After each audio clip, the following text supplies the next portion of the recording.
Chairperson of National Council of Provinces, or NCOP, if you will, Mr. Amos Masondo, very kind to join me this morning. Mr. Masondo, hello to you. Good morning. It looks like while you're doing everything you can inside the building, you've ordered some good weather for us as well. The Cape Town weather is on our side, isn't it? Thank you very much. Greetings to you and to all the viewers. The weather is indeed excellent, and we hope that it remains so for the whole day. Yeah, I checked the weather forecast this morning. A bit of wind this afternoon, but luckily the Cape Town rain will stay away. Mr. Masondo, we just heard Sipamandla Goge and Tumelo Motutwane talking about the unfortunate discussion around the planned disruptions. I would like to start there. Let's get straight to the point of what must be a concern for you. I heard about the briefing. I saw the briefing. No disruptions to be tolerated, but it is expected to happen. How is this going to be handled? It's very concerning and worrisome that this issue has arisen, because ordinarily what we should be talking about is the delivery of the State of the Nation address by the President. However, because this issue has arisen the way it has arisen, we believe that first and foremost we have the tools to deal with the challenge, and this in the main is constituted of the rules of Parliament. So we will use the rules to deal with the situation. Secondly, we are of the view that whatever we do must be characterized by fairness and a level of firmness, just to ensure that everybody is kept in line, but do so, as I've said, with the background of ensuring fairness,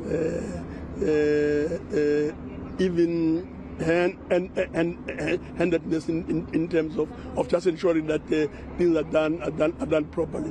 But we also think that the members of Parliament have a responsibility to ensure the dignity and the decorum of the House.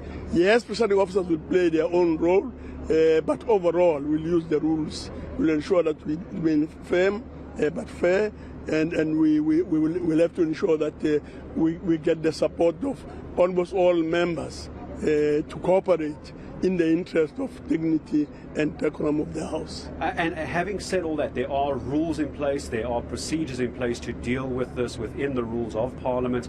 I think over the years we've all become very familiar with those, Mr. Masondo. Knowing that there is a promise and a threat to disrupt the President's speech this evening, it almost seems as though it's going to be a done deal from the economic freedom fighters. How has that changed the planning on how the rules are applied? This isn't a scenario which might play out and going to be unexpected. We've been told as much. They're going to disrupt the President. Has that changed the way you plan this? Are you expecting this disruption? The threat, as we know, of disruptions have actually been the feature and that's a sad point, of Parliament for some time. It's very, very sad. In fact, if you go to the Pan-African Parliament and you interact with the public representatives and members of Parliament in other countries and so on, they always express a concern about this aspect that has become almost a characterization of our own legislature. We are equally concerned, as I've already indicated, and we think that everything possible must be done to ensure that SONA becomes a success, and that the work of Parliament is not disturbed and destabilized. There is the other side of this argument, which I'd like to get your thoughts on. There's many a critic that believe, and some political parties believe, that because the President doesn't answer questions the way they would like and is not more accessible, this is the only time they can get the President's attention on a national platform. So what do you make of that critique, that if ever there was an opportunity with the entire country watching to make sure the President hears what their concerns are, in this case Pala, this is the place to do it? There is that side of the argument as well. No, but today the sitting of the joint sitting of Parliament has been convened to consider and discuss of course later on in the few coming days, discuss the address of the president. The SONA There's debate. no other item on the agenda, and the questions should be raised on designated days by the different houses of parliament, National Assembly, National Council of Provinces. Let's deal with the questions there on a day dedicated for this particular issue.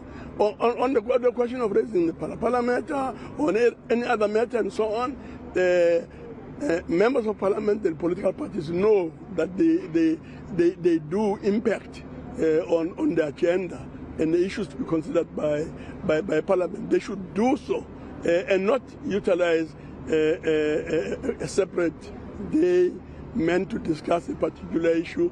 Indeed, I mean, if you look globally, whether it's the State of the Union in the US or elsewhere in Africa and so on, you do not have such a development as some of the tendencies that are being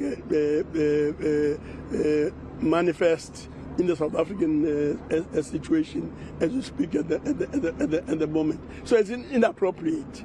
It's a disrespect also to the public, because the State of the Nation address is meant to ensure that the public have a very good sense of what are the issues, politically, economically, socially.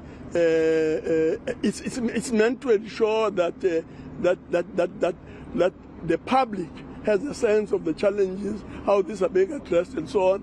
That the public has a sense, the general public has a sense of what is the program of government going forward. And you led me very nicely to my next question. You were highlighting, Mr. Masondo, the importance for the public to understand what is happening within government, what has happened, what still needs to happen, and the issues. The query, of course, is going to be, how is this going to happen during load shedding? Is load shedding, the blackouts, going to be suspended from 7 o'clock tonight, or is it going to be just in the precinct? Is there going to be a special dispensation? We've seen load shedding being suspended before at very important political events. Is that the case tonight, or are we going to be load shedding free this evening?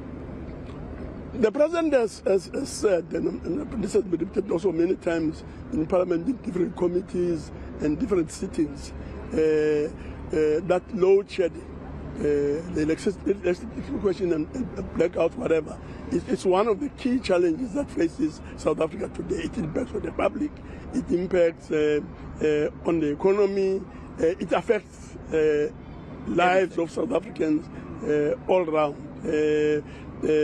Yes, we hope load shedding doesn't happen this afternoon, and that if we do get affected, the generators and whatever alternative generation of electricity will take place. That backup power. But there hasn't been a specific request for load shedding to be suspended for State of the Nation that you are aware of? No, not really. We haven't gone out of our way to say there shall be no load shedding as a Parliament. But what we've said is that we will do everything possible to ensure that the State of the Nation address is not disrupted or hindered or undermined. And hopefully as many people as possible, Mr. Masondo, can actually watch it with the power on this evening as well, because that's always an issue as well, how many South Africans can't watch it during load shedding. But Amos Masondo, I'm going to say thank you very much for joining us this morning. Going to be a long day for Amos Masondo and many others that are involved as far as presiding officers for Parliament, for the National Assembly, as we get ready, Tumza, for the National Assembly this evening. Our build-up is going to start around midday today. We'll have Dan Moyane, Siphamandla Goge, Sally Burdett. We'll also have Aisha Ismail and a few others as well, as we're going to be swarming the precinct where we're going to be expecting all the parliamentarians, all the political parties to come through, and we'll get their thoughts in the build-up and obviously reaction afterwards as well. But my thanks to the chairperson of the NCOP, Amos Masondo, knowing that there's this potential disruption tonight, saying all will be done within the rules and regulations of Parliament, and trying to get an answer as to whether or not there will be load shedding going to be suspended. Wasn't going to quite give me the answer, but saying everything as far as the National Assembly is concerned has backup power. I suppose the question, Tumza, as I come back to you, is can the rest of us watch it if there's no power, possibly? I suppose that's the big issue at the moment, isn't it?